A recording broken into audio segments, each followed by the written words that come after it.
नमस्कार दोस्तों, मैं हूं एस टी शर्मा और आप देख रहे हैं एक्वाटेक इन्फो। अभी पिछले कल मैंने एक वीडियो पोस्ट किया था जिसमें एक फ्लावर हॉर्न का लाइफ साइकिल मैंने दिखाया था। तो उस पर कमेंट्स हालांकि बहुत सारे आए हैं, बट उसमें से एक कमेंट जो है वो हमारे बहुत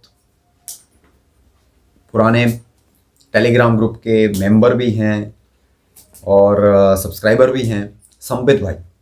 इन्होंने लिखा है, सर बुरा मत मानिएगा, बट आपको इसका लाइफ टाइम जर्नी का वीडियो ना बनाकर इसको क्या डिसीज हुआ था और ट्रीटमेंट क्या होना चाहिए ये बताना था। जिसका फिश है वो बंदा की गलती से डेथ हुआ है या जो बीमारी हुई थी उसकी कोई ट्रीटमेंट नहीं थी इसलिए डेथ हुई, रीजन बताना था आपको। बाकी जीना मरना तो ऊपर वाले के हाथ में है, एक ना एक दिन सबको मरना ही है। तो भाई सीधी सी बात है। देखिए, मैं हालांकि पहले इस कमेंट का जवाब जो है वो अपने कमेंट सेक्शन में ही देने वाला था, बट कमेंट टाइप करने के बाद, उसका रिप्लाई टाइप करने के बाद मैंने वो डिलीट किया और मुझे लगा कि आपको ऑन वीडियो ही जवाब देना ज़्यादा बेटर रहेगा। आप हमारे ग्रुप में बहुत टाइम से हैं, टेलीग्राम ग्रुप जो हमने बना के रखा हुआ है उसमें आप बहुत टाइम से हैं, राइट। बहुत सी गलतियां आपने की हैं जो टाइम टू टाइम लोगों ने सुधारी भी हैं और आपको जताया भी है कि आप ये गलती कर रहे हैं। इस वीडियो को बनाने का मेन मकसद कोई पॉपुलैरिटी कमाना नहीं था, कोई ये इसके पीछे ऐसा कोई मोटिव नहीं था। उसका लाइफ साइकिल दिखाने का सिर्फ एक ही रीज़न था कि जो लोग भी फ्लावर हॉर्न रख रहे हैं उनको इस बात के लिए भी प्रिपेयर रहना चाहिए। ना केवल फ्लावर हॉर्न, किसी भी तरह की कोई फिश हो। कई बार सिचुएशंस इतनी वर्स्ट हो जाती हैं, इतनी बुरी हालत होती है फिश की कि वो संभालना उसको बहुत मुश्किल हो जाता है। आपने लिखा है कि उस बंदे की गलती की वजह से हुआ या कोई प्रॉब्लम थी उस वजह से हुआ। तो आपकी जानकारी के लिए मैं बता दूं कि मुझे लगता है कि शायद आप ग्रुप के पूरे मैसेजेस पढ़ते नहीं हैं, क्योंकि जिनकी ये फिश है, हालांकि मैंने उसमें मेंशन किया हुआ है शुभम खांडेकर जी, वो इतने रिस्पॉन्सिबल पर्सन हैं, उन्होंने इस फिश के ट्रीटमेंट में कोई कसर नहीं छोड़ी। तकरीबन पिछले 1-1.5 साल से उनके पास ये फिश थी, हो सकता है उससे ज़्यादा भी हो, मुझे एग्जैक्ट टाइम नहीं मालूम है, बट 1 साल से इस फिश को कुछ ना कुछ प्रॉब्लम चल रही थी। एक बार हमने पहले ट्रीटमेंट की, ये कुछ ठीक हुई, उसके बाद इसकी कंडीशन जो है वो धीरे धीरे बिगड़नी शुरू हुई। बीमारी कुछ समझ नहीं आ रही थी। इवन उन्होंने ग्रुप में भी मैसेजेस डाले हैं, वीडियोस भी डाले हैं। आयुष ने बहुत सारे सजेशंस भी दिए हैं, बहुत ट्रीटमेंट किया हम लोगों ने इसका। शायद ही कोई दवाई होगी, एंटीबायोटिक, पैरासाइट्स की दवाई, कुछ भी, कोई भी दवाई हमने छोड़ी नहीं है। इवन वर्म आउट मेडिसिन तक उन्होंने यूज करी, बट उसके बाद भी फिश रिकवर नहीं हुई।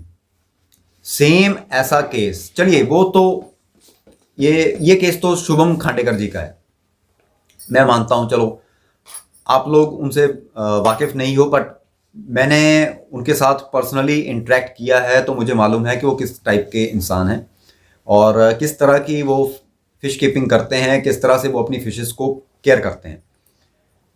मेरे बारे में आपका क्या ख्याल है? क्या मैं भी आपको इररिस्पॉन्सिबल लगता हूं? मेरा खुद का फ्लावर हॉर्न के साथ पर्सनल एक्सपीरियंस रहा है और मेरी फ्लावर हॉर्न जो थी वो भी इसी तरह से सिसक सिसक कर मरी थी। सिर्फ वीडियो बनाकर दिखाने का मकसद क्या था कि कोई भी एस्पेक्ट होता है, कोई भी अगर आप फिश रखते हैं उसके दो पहलू होते हैं। जो अच्छा पहलू है वो तो सब दिखाते हैं, आपके टैंक में फिश अच्छे से रह रही है, तैर रही है, वो सब दिखाएंगे। बट उस फिश का एंड क्या होता है? कुछ फिशेस तो चलिए अकस्मात ही उनकी मृत्यु हो जाती है, वो तो अलग बात है, अब उसको तो नेचुरल डेथ ही बोल सकते हैं। अभी हाल ही में मेरी एक गोल्ड फिश मरी है, जबकि उसको कोई प्रॉब्लम नहीं थी, और 2 साल का बाद जाकर कोई फिश की डेथ हुई है मेरे पास। बट उस चीज़ को हम छोड़ दें तो कुछ फिशेस ऐसी होती हैं कि अगर वो बीमार हो, उनकी बीमारी आप जितनी मर्जी ट्रीट कर लें, वो रिकवर होने की बजाय दिन ब दिन उनकी कंडीशन वर्स्ट होती जाती है। इस फिश के केस में भी यही हुआ। कंडीशन आप लोगों ने खुद शॉर्ट में देखी है कि क्या थी। इवन एक दिन शुभम खांडेकर जी ने मुझे खुद फ़ोन करके पूछा था कि सर, मेरे फादर बोल रहे हैं कि इस फिश की जो कंडीशन है वो देखी नहीं जा रही है, इसको जाके नदी में रिलीज कर दो। आप खुद सोचिए कितनी उसकी कंडीशन खराब होगी कि घर वालों से उसकी कंडीशन देखी नहीं गई। कुत्ता अगर आपने घर में कभी पाला हो ना, तो उसकी अगर डेथ कभी देखी हो, वो भी अगर अचानक मर जाए तो बात अलग है, वरना उसकी मौत जो होती है वो भी बड़ी दर्दनाक होती है।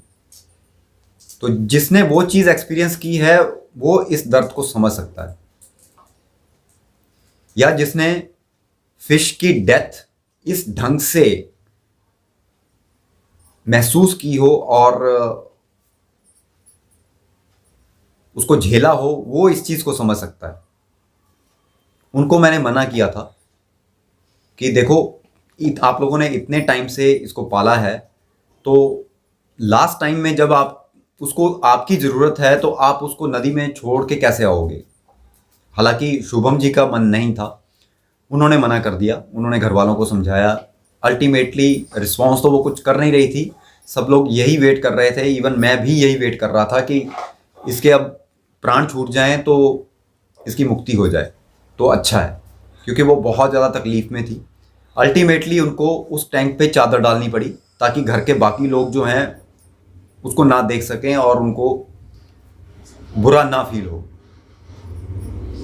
एक सजेशन मैंने उनको दिया था कि या तो आप यूथनेशिया जो है वो अडॉप्ट कर सकते हो, बट वो हर किसी के बस का रोग नहीं होता, क्योंकि वो बहुत उस काम को करने के लिए आपके पास बहुत बड़ा जिगर होना चाहिए, क्योंकि वो हर कोई नहीं कर सकता, वो एक कसाई ही कर सकता है। क्योंकि कोई भी फिश हो, अगर वो नहीं मर रही है तो उसको आप अपने हाथ से मार सकते हैं और इंस्टेंटली मार सकते हैं। उसका मारने का तरीका सिंपल है, चाकू लीजिए, उसके गर्दन पे यहाँ पे रख के एक बार एक झटका मारिए, उसकी बैकबोन टूट जाती है, उसी समय फिश जो है खत्म हो जाती है। सेम यही प्रोसीजर जो है वो जब जल्लाद एक किसी मुजरिम को फांसी देता है तो यही प्रोसीजर होता है, उसमें भी गर्दन की हड्डी टूटती है। बट ये मैंने पहले कहा कि ये हम लोग नहीं कर सकते, फॉरेनर्स जो हैं वो इस चीज़ को करते हैं, बट हम लोग सॉफ्ट हार्टेड जो पर्सन्स हैं वो नहीं कर सकते इस चीज़ को। आयुष को भी बताया था, आयुष ने भी ये बात डिस्कस की, उसने भी बोला कि सर ये बहुत मुश्किल है, ये नहीं हो सकता। तो अल्टीमेटली अब वेट ही कर रहे थे, तो अल्टीमेटली चलिए उस फिश का छुटकारा हो गया, मुक्ति हो गई, उसकी जान गई। तो हम तो यही प्रार्थना कर रहे थे कि चलिए किसी तरह से, क्योंकि ना वो कुछ खा रही थी, ना रिकवर हो रही थी, ना उस पर कोई मेडिसिन असर कर रही थी, तो बेटर यही था कि वो इस जीवन से मुक्त हो जाए तो अच्छा है। तो इस वीडियो को सिर्फ बनाने का मेन मकसद जो था वो यही था कि सिर्फ अच्छा दिखना ही इस हॉबी का पार्ट नहीं है। कई बार ऐसे वर्स्ट केसेस भी आते हैं, ऐसे कुछ सिचुएशंस भी आती हैं जो आपको हैंडल करनी पड़ती हैं, आपको बियर करनी पड़ती हैं, उसके लिए भी आपको तैयार रहना चाहिए। उम्मीद करता हूं आपको अपने कमेंट का रिप्लाई मिल गया होगा। तो जब भी मैं कोई वीडियो बनाता हूं उसके पीछे मेरा कोई ना कोई मोटिव जरूर होता है, तो उस मोटिव को बिना समझे कमेंट मत किया कीजिए। अगर आपको इस फिश की और हिस्ट्री देखनी हो ना तो ग्रुप में जाके पीछे हिस्ट्री खंगाल के देखिएगा, आपको बहुत सारी पोस्ट मिल जाएंगी इसके रिगार्डिंग। तो आज के वीडियो में बस इतना ही, मिलेंगे फिर किसी दूसरे वीडियो में, तब तक के लिए जय।